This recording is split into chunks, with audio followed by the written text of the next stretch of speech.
வணக்கம். ஜவை Z from Javad பட்டி புதூர்.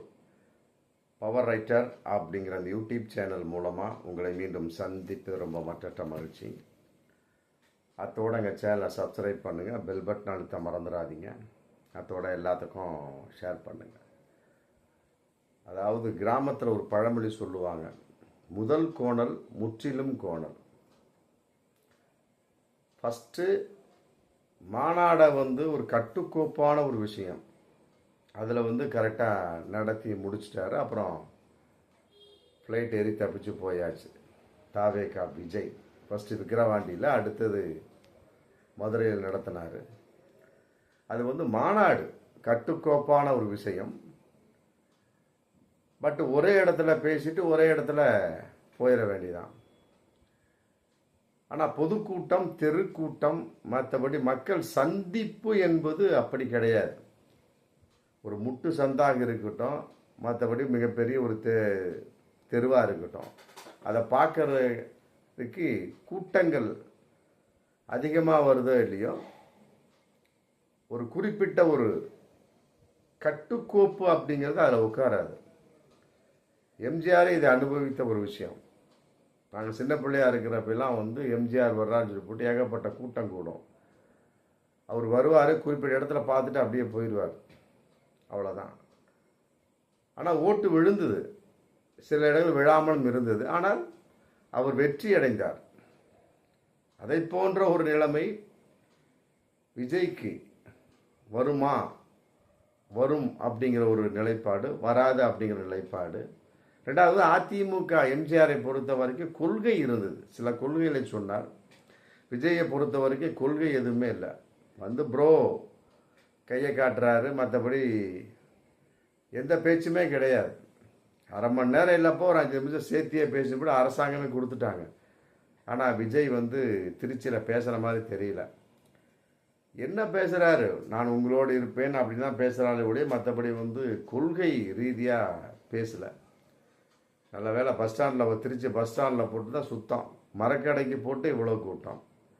அதுவும் ஆல்ரெடி ஜிகான்ற மற்றபடி சிறுகனூரில் போடுன்னு கூட போலீஸார் சொல்லியிருக்கிறாங்க. எங்களுக்கு திருச்சி மரக்கடை தான் வேணும்னு சொல்லி பிடிவாதமாக பிடித்து தாபாக்காவினர் விஜயை பேச வச்சிருக்கிறாங்க.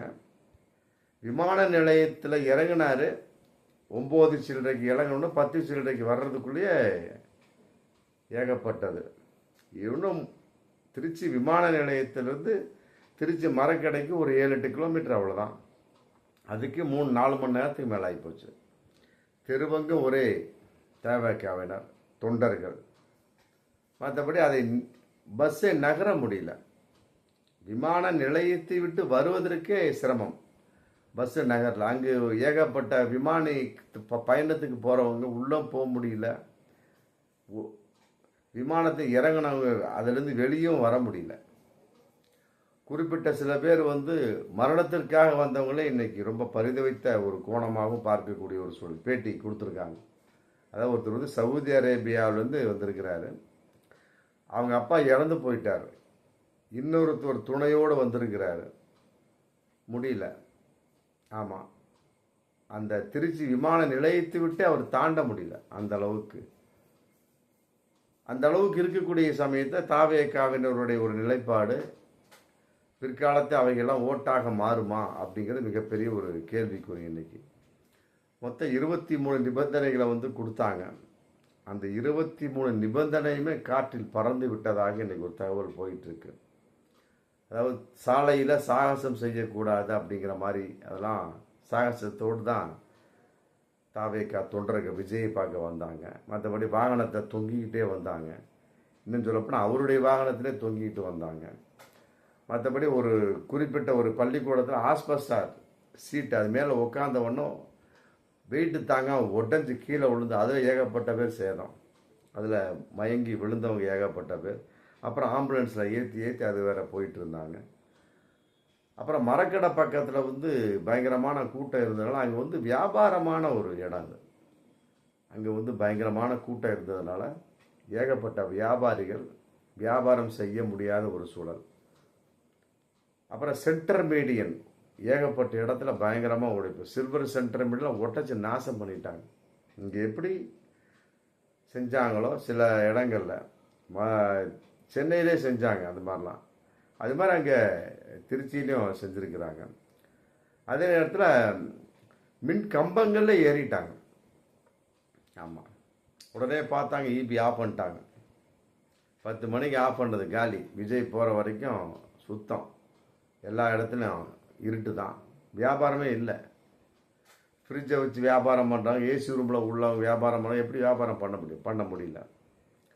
ஏன்னு கேட்டால் இவங்க பாட்டு மேலே ஏறி 10 பேர் இறப்பு 20 பேர் இறப்புன்னு ஆகி போச்சுன்னா என்ன பண்ணுறோம்? இப்படி கையை தொட்டால் ஷாக்கு தூக்கி அடிச்சிடும். அதனால் கம்ப்ளீட்டாக இபி ஃபுல்லாக ஆஃப் பண்ணிட்டாங்க. சுத்தமாக அவர் எங்கெங்கே பேசுகிறதுக்கு நினச்சாலும் அங்கே எல்லாமே இபி கட்டு, அந்த மாதிரி ஒரு சூழல். மற்றபடி சாலையோர வியாபாரிகள்லாம் ஏகப்பட்ட பேர் பாதிப்பு. சாலையோர வியாபாரிகள் வந்து ஒரு பேட்டி கொடுத்துருக்காரு. 4 தலைமுறையாக நாங்கள் இந்த இடத்துல வியாபாரம் பண்ணுறவங்க, எந்த ஒரு பிரச்சனையும் இல்லை. விஜய் வருவார்னு சொல்லிட்டு நாங்கள் சம்பாதிக்கலாம்னு சொல்லிட்டு ஏகப்பட்ட சரக்குகளை வச்சுருந்தோம். ஆனால் விஜய் தொண்டர்களை அடித்து உடச்சி நொறுக்கி எங்கள் கடையெல்லாம் நாசம் பண்ணிட்டு போயிட்டாங்க. 4 தலைமுறை இந்த இடத்துல உட்காந்துருக்கோம். இப்படி ஒரு நிலைமை எங்களுக்கு ஏற்படவே இல்லை அப்படின்னு போட்டு பயங்கரமான ஒரு பிரச்சனை. அதே நேரத்தில் பெரம்பலூர், அரியலூர், திருச்சி அப்படிங்கிற ஒரு கான்செப்டு. அதில் வந்து குன்னம் பெரம்பலூரை விட்டாங்க. திருச்சி அரியலூர் அட்டன் பண்ணிட்டு கிளம்பிட்டார். அந்த அளவுக்கு அதில் சில மக்கள் வந்து வெறுப்பாக இருந்து கொண்டிருக்கார். பெரம்பலூருக்கு வரவே இல்லை. நாங்கள் 1 மணி வரைக்கும், காலையில் 10 மணிக்கு நிற்க ஆரம்பித்தோம், ராத்திரி 1 மணி வரைக்கும் நின்றுருக்க. கையில் ஒரு வாட்டர் பாட்டில் மட்டும் கொடுத்தாங்க, அவ்வளோதான். அதில் ஒரு இஸ்லாமிய பெண் பேசக்கூடிய விஷயம் வந்து ரொம்ப வைரலாக இன்றைக்கி போயிட்டுருக்கு. அதாவது வந்து நம்பிக்கை துரோகம் செய்யக்கூடாது கூட விஜய் சொல்கிறார். மனசாட்சி பிறருக்கு இல்லை, திமுகவுக்கு இல்லை, அதிமுகவுக்கு இல்லை, பாஜகவுக்கு இல்லைன்னு சொல்கிறாரு. ஆனால் இவருக்கு இருக்குதா? வரேன்னு சொன்னார், பெரம்பலூரில் வரவே இல்லை. கையை காட்டிட்டா போயிருக்கலாம் இல்லையா? நாங்கள் தண்ணி இல்லாமல், சாப்பாடு இல்லாமல், சொந்த பந்தங்களை பார்க்காம நின்றுட்டு இருக்கோம். ஒன்றுமே கிடையாது. இது மிகப்பெரிய ஒரு நம்பிக்கை துரோகம், விஜய் செய்த நம்பிக்கை துரோகம் அப்படின்னு இன்னைக்கு அவருடைய பேட்டி வந்து ரொம்ப வைரலாக போயிட்டுருக்கு. என்ன, இதையெல்லாம் விட மிக இன்னும் கொடூரமான ஒரு சம்பவம், ஏகப்பட்டவர் மயங்கி விழுந்துட்டாங்க. ஆனால் இதையெல்லாம் விட ஒரு டாப்பான ஒரு விஷயத்தை பண்ணியிருக்காங்க. அதிமுகவினர் செய்யாத ஒரு விஷயம். எடப்பாடி சம்மந்தப்பட்ட வகையில் ஒரு மாதம் ஒரு பிரச்சனையாச்சு பாருங்க. கூட்டத்துக்குள்ளே ஆம்புலன்ஸ் நுழைஞ்சது. அது மாதிரி இங்கே ஆம்புலன்ஸ் நுழைஞ்சிருக்கு. ஆனால் அந்த ஆம்புலன்ஸை பக்குவமாக, பத்திரமாக தாவேக்காவினர் கையாண்டு அவர்களுக்கு உதவி செய்தார்கள் அப்படிங்கிறது பாராட்டக்கூடிய விஷயம். ஆமாம். அதே நேரத்தில் இன்ஸ்டாகிராமில் ஒரு மிகப்பெரிய ஒரு வீடியோவும் போயிட்டுருக்கு. விஜய் திருச்சிக்கு வந்த வகையில் திமுக அது செய்யல இது செய்யலன்னு சொல்கிறாரு விஜய். ஆனால் திமுக என்னெல்லாம் செய்திருக்கான்னு சொல்லிட்டு அந்த பெண் அந்த வீடியோவில் ஒரு பட்டியல் போயிட்டுருக்கு. என்ன, இந்த மாதிரிலாம் பல விதமான ஒரு நடக்குமா அப்படின்னு விஜயே நினைத்து பார்க்காத ஒரு கூட்டம். அதே நேரத்தில் அது எவ்வாறு கையாளுவது அப்படிங்கிறது விஜய்க்கு தெரியவில்லை.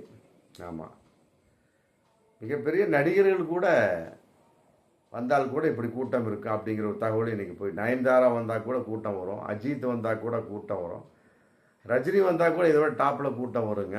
இதெல்லாம் ஒரு பெரிய விஷயமே கிடையாது. ஆனால் கொள்கை இல்லையா அவர்கிட்ட? சும்மா பேசுகிறாரு, கொள்கை இல்லாமல் பேசி என்ன பிரயோஜனம் இருக்குது அப்படிங்கிற மிகப்பெரிய ஒரு ஆதங்கமான ஒரு விஷயம் இன்னைக்கு போயிட்டுருக்கு. அதாவது வெளியே வரணும்னு சொன்னாங்க, நான் வெளியே வந்துட்டேன். ஆனால் என்ன சொன்னார் அப்படிங்கிறது தெரியல. சும்மா கையை ஆட்டினார், மக்களை பார்த்தாரு, போயிட்டார். ஆமாம், ஆரம்பத்தில் எம்ஜிஆர் கூட சில கொள்கைகளை சொன்னார், மற்றபடி விஜய் ஒன்றுமே சொல்லவில்லை அப்படிங்கிறது மிகப்பெரிய ஒரு ஆதங்கமாக இன்னைக்கு தமிழக மக்கள் முதல் போயிட்டுருக்கு. ஆமாம், அதே நேரத்தில் பெரம்பலூர் சம்பந்தப்பட்ட வகையில் மக்களை சந்திக்காதது, குன்னமில் மக்களை சந்திக்காதது, அப்படியே சென்னைக்கு திரும்பி போய்விட்டது. மற்றபடி இதையெல்லாம் பார்த்து, ஆமாம், ஒருவேளை சினிமாவை போல் நினச்சிக்கிட்டாரோ, இது ஒரு பிஸ்னஸ் நினச்சிக்கிட்டாரா அப்படிங்கிற மாதிரி இன்னைக்கு தகவல் மிகப்பெரிய ஒரு போஸ்டராக போயிட்டுருக்கு. பெரம்பூர் பஸ் ஸ்டாண்டு, பாலக்கரை, புதிய பஸ் நிலையம், பழைய பஸ் நிலையம், பெரம்பூர் ரவுண்டான ஃபுல்லாக கண்டன போஸ்டர்கள். என்ன அப்படின்னா விஜய்க்கு எதிராக கண்டன போஸ்டர்கள், அப்புறம் அறிவுரை சொல்வதை போன்ற ஒரு கண்டன போஸ்டர்கள். அவர் பாலிசிலே விட்டுருக்காங்க. ப்ரோ இது வந்து பொலிட்டிக்கல் யாத்ரா இல்லை, இது உங்கள் வீக்கெண்டு கேட்வேயா அப்படின்னு கேட்டிருக்கிறாங்க. இது யாத்ராவா கேட்வேயா அப்படின்னு கேட்டிருக்காங்க. சும்மா யாத்திரை மாதிரி வந்துட்டு போயிட்டீங்களா அப்படின்னு கேட்குறாங்க.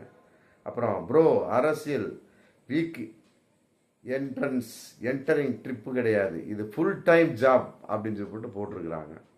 ஆமாம், இது வந்து அறிவுரை சொல்லக்கூடிய விஷயம் விஜய்க்கு.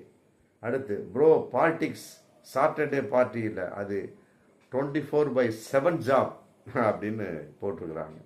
அடுத்து ப்ரோ பாலிடிக்ஸ்னால் வீக்கெண்டு மூவி நினச்சிங்களா, கிடையாது, இது வந்து லைஃப் லாங்கு அப்படிங்கிற மாதிரியும் போட்டிருக்கிறாங்க.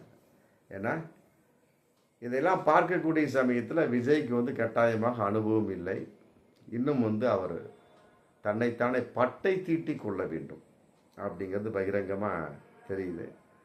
பொதுவாக இந்த முதல் கூட்டத்திலே வந்து கூட்டங்கள் அதிகமாக இருந்தது, மற்றபடி தொண்டர்களை ஒத்துக்கொள்ளாத பல அசம்பாவிதம் நடந்து விட்டன அப்படிங்கிற பார்க்குறப்ப உண்மையிலே சினிமாவில் பார்த்த விஜய் வந்து இவரெல்லாம் நேரில் பார்க்க வந்தவர்கள் அப்படிங்கிற மாதிரி தான் இன்றைக்கி தகவல் போயிட்டு. மற்றபடி வந்து அரசியல் தொண்டர்களாக அவர்கள் வரவில்லை, சும்மா ரசிகர்களாக வந்து சென்று விட்டார்கள் அப்படிங்கிற ஒரு தகவலும் இன்றைக்கி வந்துட்டுருக்கு.